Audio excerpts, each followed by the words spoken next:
Capacitor 2 Leeds वाली ऐसी passive device है जो इलेक्ट्रिक चार्ज को स्टोर करने की सलाहियत रखती है। अगर किसी कैपेसिटर के अक्रॉस 1 वोल्ट का पोटेंशियल डिफरेंस अप्लाई किया जाए और उसके अंदर 1 कूलम चार्ज स्टोर हो जाए तो उसकी कैपेसिटेंस 1 फैराड कहलाएगी। किसी भी कैपेसिटर की कैपेसिटेंस उसके एरिया और परमिटिविटी के प्रोडक्ट के डायरेक्टली प्रोपोर्शनल होती है, जबकि डिस्टेंस बिटवीन द प्लेट्स के इन्वर्सली प्रोपोर्शनल होती है। चलते हैं एक्सप्लेनेशन की तरफ। औज़ु बिल्लाहि मिनश शैतानिर रजीम, बिस्मिल्लाहिर रहमानिर रहीम। अस्सलामु अलैकुम स्टूडेंट्स, कैंडल एकेडमी पाकिस्तान में खुशामदीद। आज हमारा 13वां लेक्चर है इलेक्ट्रोस्टैटिक्स का और आज हम पढ़ेंगे कैपेसिटर्स। स्टूडेंट्स, कैपेसिटर जिस तरह नाम से जाहिर है कैपेसिटी, तो ये किस लिए यूज़ होते हैं? ये कैपेसिटर्स यूज़ होते हैं इलेक्ट्रिक चार्ज को स्टोर करने के लिए। कैपेसिटर एक ऐसी डिवाइस है जो इलेक्ट्रिक चार्ज को स्टोर करती है। तो इसकी डेफिनेशन क्या है? A device which is used to store the charge is called capacitor. तो कैपेसिटर ऐसी डिवाइस है कि जिसके अंदर हम थोड़े ज़्यादा टाइम तक, ज़्यादा अरसे तक चार्ज को स्टोर करके रख सकते हैं। और सबसे सिंपल जो कैपेसिटर होता है वो पैरेलल प्लेट कैपेसिटर होता है। दो मेटल प्लेट्स हों और उनको एक दूसरे के करीब लेकर आया जाए, लेकिन इस तरह हो कि उनके दरमियान या तो एयर हो या वैक्यूम हो, लेकिन वापस में इलेक्ट्रिकली टच एक दूसरे से ना हो, और इनके ऊपर फिर चार्ज को स्टोर किया जा सकता है। अगर आप इसको बैटरी से कनेक्ट कर देंगे तो जो इसका टर्मिनल बैटरी के नेगेटिव टर्मिनल के साथ कनेक्ट होता है, इसके ऊपर नेगेटिव चार्ज आ जाता है, और जो पॉजिटिव टर्मिनल के साथ कनेक्ट है उसके ऊपर पॉजिटिव चार्ज आ जाता है। होता यह है कि ये दोनों प्लेट्स एक दूसरे से फिजिकली टच नहीं होती, इसलिए करंट यहाँ से फ्लो इस तरफ नहीं हो सकता, यानी इलेक्ट्रॉन यहाँ से इस तरफ जंप नहीं कर सकते, पाथ ही नहीं है। दरमियान में डाइलेक्ट्रिक मटेरियल है या इंसुलेटर मीडियम मौजूद है, लेकिन दोनों प्लेट्स एक दूसरे के इतना करीब हैं कि ये चार्जेस एक दूसरे को अट्रैक्ट करते हैं। तो इन दोनों के अट्रैक्शन की वजह से चार्ज यहाँ पे होल्ड हो जाता है। नेक्स्ट टाइम जब हम इस बैटरी को यहाँ से रिमूव कर देते हैं, यानी ये स्विच को हम ओपन कर देते हैं, तो ये अब इसके ऊपर से चार्ज ख़त्म हो जाना चाहिए, लेकिन अब चार्ज ख़त्म नहीं होता क्योंकि यहाँ पे उनका अपना एक इलेक्ट्रिक फील्ड सेटअप हो गया है, और ये इलेक्ट्रिक फील्ड दो चार्ज प्लेट्स के दरमियान जो बन जाता है वो इनके ऊपर चार्ज को होल्ड करके रखता है। तो हमने सबसे पहले डिफाइन कर लिया कि कैपेसिटर क्या होता है, और उसके बाद पैरेलल प्लेट कैपेसिटर की हमने डेफिनेशन देख ली।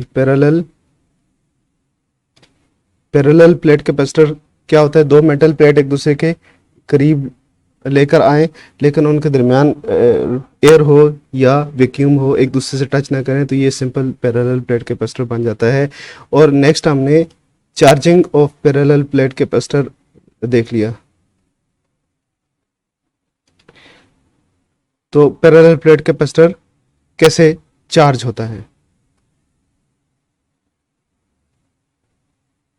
तो इसको हमने इस डायग्राम के जरिए समझ लिया। नेक्स्ट हम देखेंगे कैपेसिटेंस क्या होती है।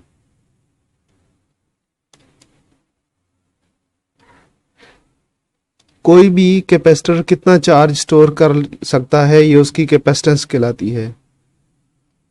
कैपेसिटेंस की डेफिनेशन क्या होगी? कैपेसिटेंस क्या होती है? The capability of a capacitor to store the charge. कोई कैपेसिटर उसके अंदर कितना चार्ज स्टोर किया जा सकता है, ये उसकी कैपेसिटेंस कहलाती है। अभी कुछ कैपेसिटर्स हम देखते हैं, उनकी पिक्चर्स देखते हैं। बहुत सारे इलेक्ट्रॉनिक कंपोनेंट इलेक्ट्रॉनिक सर्किट्स के अंदर कैपेसिटर्स मुख्तलिफ पर्पसेस के लिए यूज़ होते हैं, तो ये आम लाइफ में बहुत ज़्यादा इन्वॉल्व है इलेक्ट्रॉनिक्स के अंदर। तो इसको थोड़ा सा देख लेते हैं, इनकी पिक्चर्स। तो स्टूडेंट्स, इन तस्वीरों से, इन शक्लों से तो वाकिफ़ ही होंगे, बहुत सारी जगहों पे आपने ये देखे होंगे। तो यही कैपेसिटर्स हैं। ये इलेक्ट्रोलिटिक कैपेसिटर कहलाता है, ये भी इलेक्ट्रोलिटिक कैपेसिटर है। ये दोनों इलेक्ट्रोलिटिक हैं, ये रेडियल कैपेसिटर हैं। ये यानी इनके एक साइड पे एक लीड होती है, दूसरी साइड पे दूसरी लीड होती है। तो ये भी रेडियल कैपेसिटर है, ये भी इलेक्ट्रोलिटिक की ही एक टाइप है। ये इलेक्ट्रोलिटिक कैपेसिटर लेकिन रेडियल नहीं है, इसकी दोनों दोनों लेग्स जो हैं एक ही साइड पे होते हैं। ये भी इलेक्ट्रोलिटिक कैपेसिटर, ये दोनों वेरिएबल कैपेसिटर्स हैं। ये इलेक्ट्रोलिटिक है, डिफरेंट ये इनके साइज जो है डिफरेंट है। इसकी कैपेसिटेंस के एतबार से होते हैं। इसके ऊपर 4700 माइक्रोफेरेड लिखा हुआ है और 35 वोल्ट। इसी तरह डिफरेंट इनकी वैल्यूज़ हैं जिसकी वजह से इनके साइज़ डिफरेंट है। कैपेसिटी ज़्यादा होगी तो साइज़ काफ़ी ज़्यादा होगा और वोल्टेज की वजह से भी साइज़ बढ़ जाता है। तो कैपेसिटर जो है ना, तो कैपेसिटेंस और वोल्टेज दोनों रेटिंग में आते हैं। तो जब भी आप कैपेसिटेंस लेते हो तो आप दोनों चीज़ें बताते हो, उसकी कैपेसिटेंस कितनी होनी चाहिए और उसकी वोल्टेज कितने होने चाहिए। आप फिर जितने उसकी वोल्टेज रेटिंग होती है उससे ज़्यादा उसको वोल्ट नहीं देते, वो फिर ब्रस्ट हो जाता है। ये जो छोटा सा नज़र आ रहा है ये भी कैपेसिटर है, ये सिरामिक कैपेसिटर्स कहलाते हैं। ये सारे सिरामिक कैपेसिटर्स हैं। ये वाला जो है इसको माइलर कैपेसिटर कहते हैं। स्टूडेंट्स, ये एक और तस्वीर है, इसमें मज़ीद कुछ कैपेसिटर्स दिखाए हुए हैं तो इनको भी एक्सप्लेन करते हैं।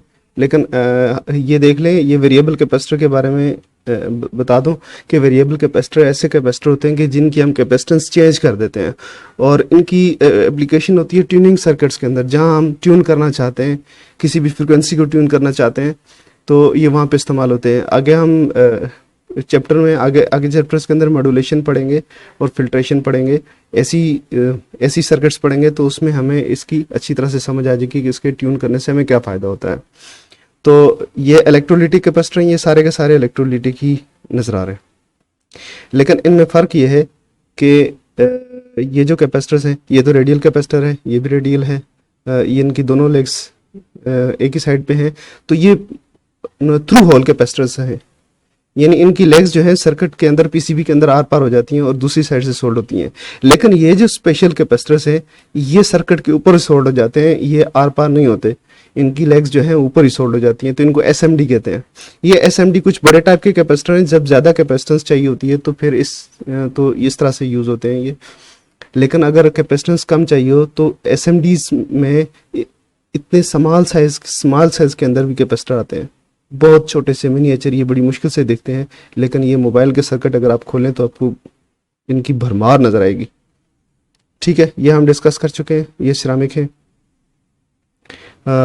और ये दोनों सिरामिक, सॉरी ये सिरामिक नहीं है, ये इलेक्ट्रोलिटिक कैपेसिटर ही हैं, लेकिन टेंटलम कैपेसिटर हैं। ये इनकी खास टेंटलम में खास टाइप के कैपेसिटर्स हैं, इलेक्ट्रोलिटिक होते हैं, पोलैरिटी बेस्ड होते हैं। तो स्टूडेंट्स, कैपेसिटर्स कुछ ऐसे हैं कि जिनकी पोलैरिटी होती है और कुछ ऐसे थे जिनकी पोलैरिटी नहीं होती। अब इसमें ये जो कैपेसिटर है इनको आप कहीं भी यूज़ कर सकते हैं, इनकी डायरेक्शन रिवर्स करके यूज़ कर सकते हैं।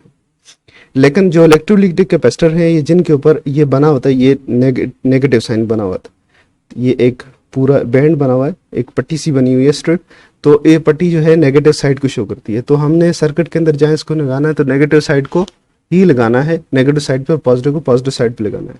अगर रिवर्स लगाएंगे तो कैपेसिटर ब्रस्ट हो जाते हैं। तो इनमें कैपेसिटी इसमें पोलैरिटी होने की वजह क्या होती है, ये भी एक है बात। इसकी रीज़न ये है कि एक्चुअली जो इनके अंदर डाइलेक्ट्रिक यूज़ होता है, तो डाइलेक्ट्रिक अगर रिवर्स पोलैरिटी में यूज़ करेंगे तो वो आयल टाइप होता है।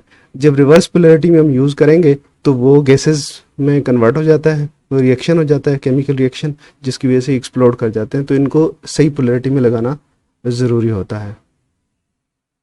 स्टूडेंट्स, कैपेसिटर चार्ज कैसे होता है हमने बात कर ली। बैटरी के साथ कनेक्ट करेंगे तो कैपेसिटर चार्ज हो जाएगा, हाँ, और बैटरी हटा देंगे तो चार्ज उसका बाकी रहता है।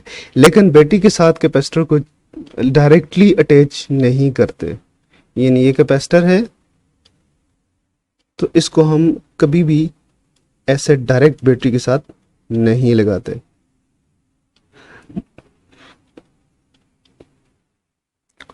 उसकी वजह ये होती है कि जब हम अगर बैटरी के साथ डायरेक्ट कनेक्ट कर दें तो यहाँ से मैक्सिमम करंट फ्लो होगा और कैपेसिटर फौरन चार्ज होने की जब कोशिश करेगा तो इससे huge amount of current flow होगा, जिसकी वजह से इसकी ये लेग्स ये वायर्स जो है ना जल सकती हैं बहुत ज़्यादा करंट फ्लो होने की वजह से, और कैपेसिटर खुद भी डैमेज हो सकता है।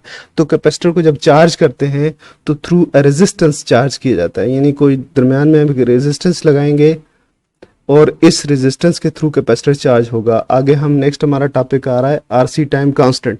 तो रेजिस्टेंस लगाने से कैपेसिटेंस के चार्जिंग और डिस्चार्जिंग में फ़र्क आ जाता है टाइम का, तो वो हम डिटेल से आगे बात करेंगे तो किस तरह से आता है। लेकिन अभी ये याद रख लें कि कैपेसिटर को जब भी चार्ज किया जाता है तो किसी रेजिस्टेंस के थ्रू ही चार्ज करते हैं।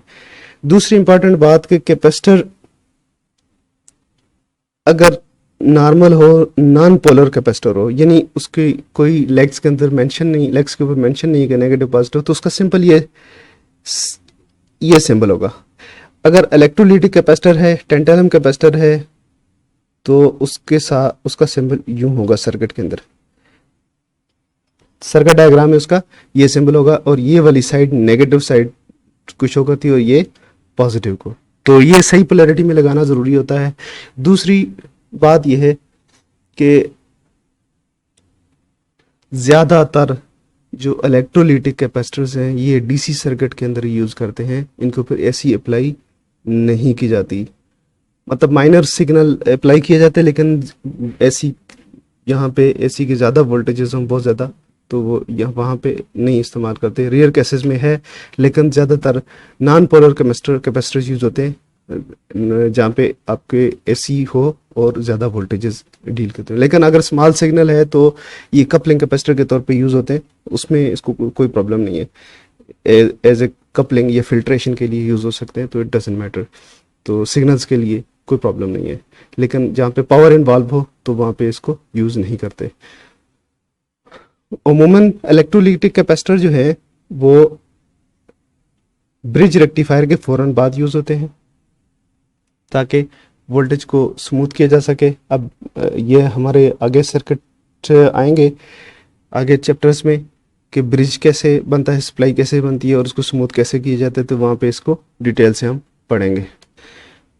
अगर हमारे पास एक कोई कैपेसिटर हो और उसको हम बैटरी के साथ कनेक्ट कर दें, थ्रू ए रेजिस्टेंस कनेक्ट कर लेते हैं, तो यहाँ से चार्ज यानी इलेक्ट्रॉन्स यहाँ से फ्लो करना शुरू कर देंगे और यहाँ पे डिपॉजिट होना शुरू हो जाएंगे, चार्जेस जमा होना शुरू हो जाएंगे, और इसी तरह इस साइड पे पॉजिटिव चार्ज एक्यूमुलेट होना शुरू हो जाएगा। यानी इसको हम माइनस क्यू कहें तो इसको प्लस क्यू कह सकते हैं, लेकिन ओवरऑल इसके ऊपर चार्ज एक्यूमुलेट हो रहा है वो है क्यू। लेकिन चार्ज एक दफ़ा ही नहीं होता, हमने इसके अंदर रेजिस्टेंस लगाई है, स्लोली कैपेसिटर के अंदर चार्ज स्टोर होगा और ये एक वक्त आएगा कि फुल कि जब कैपेसिटर हो जाएगा तो चार्ज फ्लो होना बंद हो जाएगा। तो अच्छा होता ये है कि जितना इसके अंदर चार्ज फ्लो होता है इतनी ही इसके ऊपर वोल्टेज डेवलप होते जाते हैं। तो चार्ज वोल्ट के डायरेक्टली प्रोपोर्शनल होता है, या दूसरी लफ्ज़ों में आप ये भी कह सकते हैं कि जितनी बैटरी के वोल्टेजेस ज़्यादा होंगे इतना चार्ज ज़्यादा डिपॉजिट होगा, ठीक है ना। कम वोल्टेज अप्लाई करेंगे तो कम चार्ज इसके अंदर स्टोर होगा, ज़्यादा वोल्टेज अप्लाई करेंगे तो ज़्यादा चार्ज स्टोर होगा। तो चार्ज वोल्टेज के डायरेक्टली प्रोपोर्शनल है। तो इसको अगर हम साइन ऑफ प्रोपोर्शनैलिटी को रिमूव करें तो हमें एक कांस्टेंट लगाना पड़ेगा, कांस्टेंट मल्टीप्लाइड बाई वी। यहां पे जो कांस्टेंट है वो है C, Q is equal to C V बन जाता है ये। अब C क्या चीज है? C ही कैपेसिटर की कैपेसिटेंस कहलाती है। C is equal to Q upon V।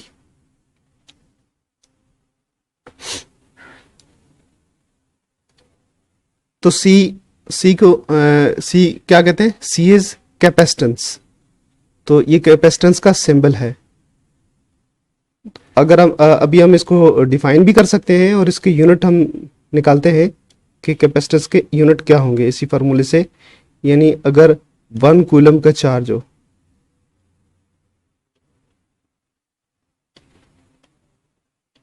और पोटेंशियल कितना क्रिएट हो 1 वोल्ट,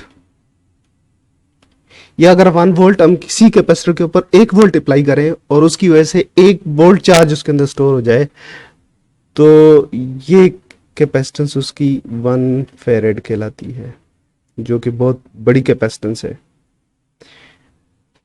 बहुत ज़्यादा कैपेसिटेंस है। ये एक बड़ी यूनिट है। इसकी छोटी unit nano farad, pico farad, PF, micro farads use होते हैं, और मिली फेरेड भी बहुत रेयर यूज होगा, और फेरेड तो होता ही नहीं है। तो ये इसके छोटे वाले यूनिट्स इस्तेमाल होते हैं। तो 1 फेरेड की डेफिनेशन क्या होगी? 1 फेरेड,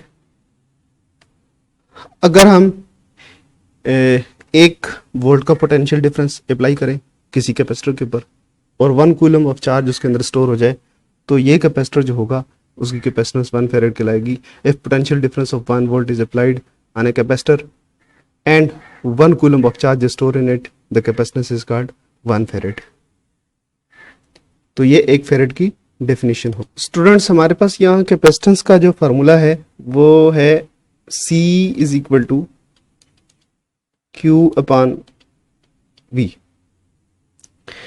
अगर हम एक कैपेसिटर बनाना चाह रहे हैं तो हम चाहते हैं कि कोई एक fix value of, for example 100 microfarad का हम कैपेसिटर बनाना चाह रहे हैं, तो हमारे पास क्या पैरामीटर्स होंगे कि हम किस तरह से ऐसा कैपेसिटर डिजाइन करेंगे उसके अंदर 100 माइक्रोफेरेड का चार्ज ही स्टोर हो। ये इक्वेशन जो है हमें ये इंफॉर्मेशन नहीं देती। अब हमें कैपेसिटेंस को रिलेट करना पड़ेगा, कैपेसिटर की स्ट्रक्चर के साथ रिलेट करना पड़ेगा, यानी उसका एरिया कितना हो, उसका डिस्टेंस कितना हो, प्लेट कैसी हो, वगैरह वगैरह। अब ये जो कैपेसिटेंस है वो रिलेट किससे, चार्ज के साथ रिलेटेड है और वोल्टेज के साथ रिलेटेड है, यानी चार्ज और वोल्टेज की रेशो है। तो हमें कुछ इस तरह से चाहिए कैपेसिटेंस, इस तरह का फार्मूला चाहिए कि जो हमें ये इन्फॉर्मेशन दे कि भाई एरिया प्लेट का कितना होना चाहिए और उनके बीच का डिस्टेंस कितना होना चाहिए। तो उस लिहाज से फिर हम कैलकुलेट करें और उतनी डायमेंशन का हम कैपेसिटर बनाएं, तो फिर जो कैपेसिटेंस हमारे पास कैलकुलेशन में आएगी वही उसकी कैपेसिटेंस होगी और उतना ही चार्ज वो स्टोर कर सकेगी। तो इसके लिए हम ऐसा करते हैं कि इसी ही फार्मूले को चेंज करना शुरू करते हैं, तो देखते हैं क्या होता है।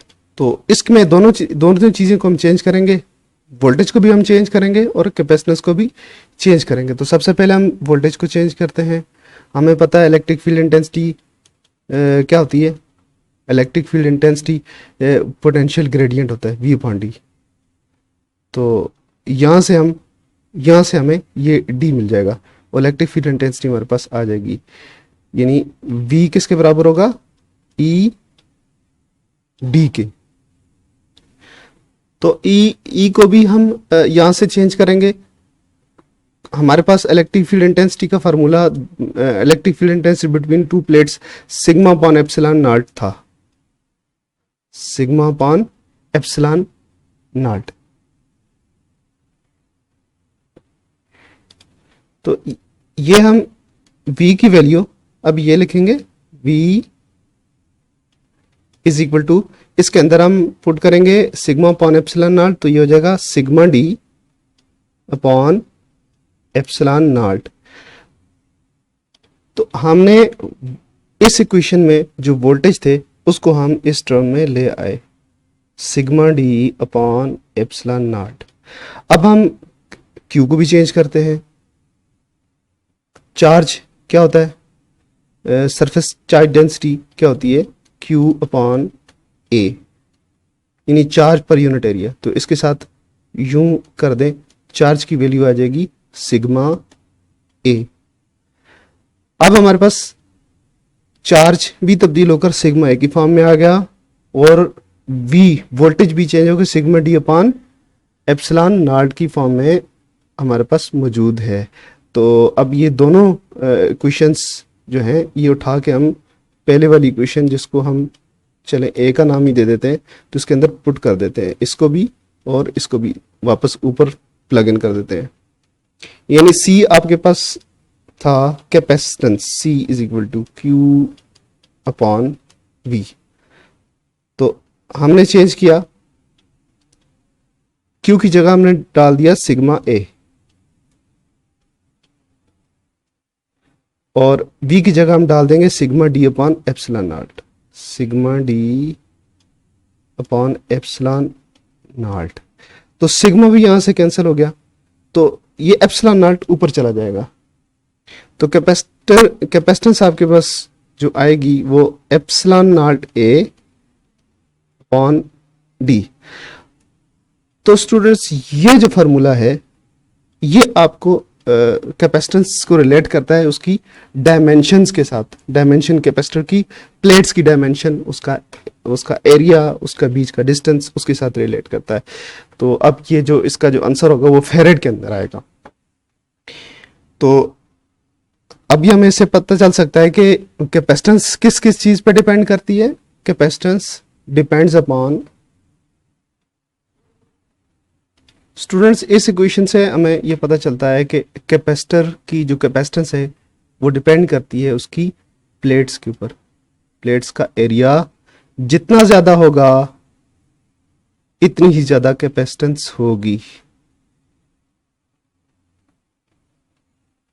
ठीक है। और दूसरी चीज, कैपेसिटेंस दोनों प्लेट्स के बीच का जो डिस्टेंस है ना, ये डी, ये जितना कम होगा इतनी ही कैपेसिटेंस ज्यादा होगी। तो हमने क्या करना है, एरिया को ज्यादा कैपेसिटेंस अचीव करने के लिए एरिया ऑफ द प्लेट्स बढ़ाते जाना है जहां तक हम बढ़ा सकते हैं, और डिस्टेंस को रिड्यूस करना है जितना हम रिड्यूस कर सकते हैं। अच्छा, ये जो इक्वेशन थी ये लिखी हुई है, कैपेसिटेंस देती है उस कैपेसिटर की कि जिसमें दो प्लेट के दरमियान वैक्यूम है या एयर मौजूद है। अब हम देखते हैं कि अगर किसी भी कैपेसिटर की दो प्लेट के दरमियान कोई इंसुलेटर मीडियम रख दी जाए तो उसकी फिर कैपेसिटेंस पे क्या फर्क पड़ेगा। यानी यहां पे हम इसके बीच में पेपर रख देते हैं, माइका रख सकते हैं, तो उस वक्त इसकी जो कैपेसिटेंस होगी वो होगी एप्सिलॉन ए अपॉन डी। और एप्सिलॉन की जगह, ये एप्सिलॉन है परमिटिविटी ऑफ मीडियम, एप्सिलॉन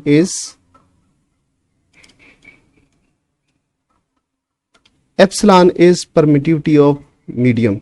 तो इसकी जगह हम यूज करते होते हैं epsilon not epsilon R. Epsilon not क्या चीज है, एप्सिलॉन नॉट है परमिटिविटी ऑफ फ्री स्पेस या एयर, और एप्सिलॉन आर है रिलेटिव परमिटिविटी। तो रिलेटिव परमिटिविटी ये आता कहां से, एप्सिलॉन आर जो होता है एप्सिलॉन अपॉन एप्सिलॉन नॉट। तो इसको इस तरफ ले जाए तो ये बन जाता है epsilon not epsilon R is equal to epsilon. तो हम इसकी जगह सॉरी ये एप्सिलॉन है, तो एप्सिलॉन की जगह epsilon not epsilon R use करते हैं। तो उस वक्त फिर इसकी कैपेसिटेंस क्या होगी कि जब हम मीडियम यूज करेंगे तो epsilon not epsilon R A upon D. जब एक इंसुलेटर मीडियम यूज करेंगे दो प्लेट्स के दरमियान तो उसकी कैपेसिटेंस इस तरह से आएगी। यहाँ एक और बात आपको ये बता दें कि एक पैरेलल प्लेट कैपेसिटर हमने बनाया और उसकी हमने कैपेसिटेंस चेक की, जो हम उसके अंदर मीडियम हमने यूज किया, मीडियम। तो उसकी जो कैपेसिटेंस होगी उसको हम अगर इस तरह से ऊपर लिखें और नीचे लिखें, उसके अंदर मीडियम हटाकर उसके एयर कर देते हैं, ये वैक्यूम कर देते हैं, सी वैक्यूम।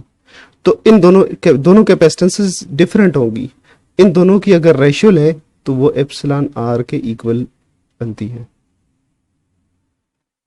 स्टूडेंट्स आखिर में एक और इम्पॉर्टेंट बात गोशे गुजार कर दें कि जिस तरह हमारा ये फार्मूला है कैपेसिटेंस किसके इक्वल बनती है, एप्सिलॉन नॉट A/D। यानी कैपेसिटर की जो प्लेट्स हैं उसका एरिया हम ज़्यादा से ज़्यादा करते जाएंगे तो कैपेसिटेंस बढ़ती जाएगी। तो हम कैपेसिटर की प्लेट्स का एरिया कितना कर सकते हैं, कितनी हद तक हम जा सकते हैं, क्योंकि जितना हम एरिया बढ़ाते जाएंगे तो कैपेसिटर की तो साइज़ बहुत बड़ा होगा, लेकिन हमने जो कैपेसिटर्स की शेप देखी है वो तो कुछ इस तरह से हैं, बिल्कुल गोल ड्रम से हैं। ये तो ड्रम की शक्ल है, तो इनमें प्लेट तो सीधी अगर प्लेट हो तो कितना उनका एरिया होगा, तो इनकी कैपेसिटेंस तो बहुत ज़्यादा है उस हिसाब से। तो स्टूडेंट्स इसका आंसर ये है कि इन कैपेसिटर्स में जो आपको ड्रम की शक्ल में नज़र आते हैं, बेसिकली जो कंडक्टर की जो शीट्स यूज़ होती हैं ऐसे लंबाई में, ऐसे एक शीट है, इसके ऊपर एक डाइलेक्ट्रिक मीडियम रख दिया जाता है, पेपर या कोई भी ऐसे डाइलेक्ट्रिक मीडियम रख दिया, और उसके ऊपर दूसरी शीट ऐसे रख दी, और फिर इसको रोल कर दिया जाता है। तो ये रोल होकर ऐसे ड्रम की शक्ल अख्तियार कर लेती है, और उससे दो टर्मिनल यहाँ से निकाले जाते हैं। ठीक है, तो ये शीट इसके अंदर बहुत बड़ी होती है, इसका बहुत ज़्यादा एरिया होता है, लेकिन ये रोल होती है तो इसलिए इसका साइज़ जो है बहुत कम दिखता है, इतना साइज़ नहीं दिखता जितना उसके एक्चुअली अंदर उसके साइज़ होता है। तो ये ड्रम की शक्ल में आपके पास एक कैपेसिटर तैयार हो जाता है। और दूसरा, इनके दरमियान डिस्टेंस ज़ाहिर है जितना हम थिन यूज़ कर सकते हैं इनके दरमियान, तो कुछ आयल भी यूज़ होते हैं, इलेक्ट्रोलिटिक कैपेसिटर जो उनका इलेक्ट्रोलाइट यूज़ होता है वो आयल टाइप ही होता है। दो पेपर्स के दरमियान, पेपर ही कंडक्टर के बने होते हैं और उनके बीच में वो यूज़ होता है। तो जब एग्जैक्ट एक्यूरेट पोलैरिटी की आप एक्यूरेट पोलैरिटी अप्लाई करते हैं कैपेसिटर के अक्रॉस, तो वो जो इलेक्ट्रोलिटिक है वो सॉलिड बन जाता है, डाइलेक्ट्रिक बन जाता है केमिकल रिएक्शन के ज़रिए, और वो उसका साइज़, उसका जो डिस्टेंस है, उसकी जो विड्थ है वो बहुत कम होती है, जिसकी वजह से बहुत अच्छी कैपेसिटेंस, बहुत ज़्यादा कैपेसिटेंस अचीव हो जाती है। तो आज का लेक्चर इतना ही था। नेक्स्ट क्लास में हम कॉम्बिनेशंस ऑफ कैपेसिटर्स पढ़ेंगे और इलेक्ट्रिक पोलराइजेशन। इसके बाद हमारे तकरीबन ये 2-3 ही टॉपिक बचते हैं। तो आज के लिए इतना ही, इजाज़त दीजिए। अल्लाह हाफिज़।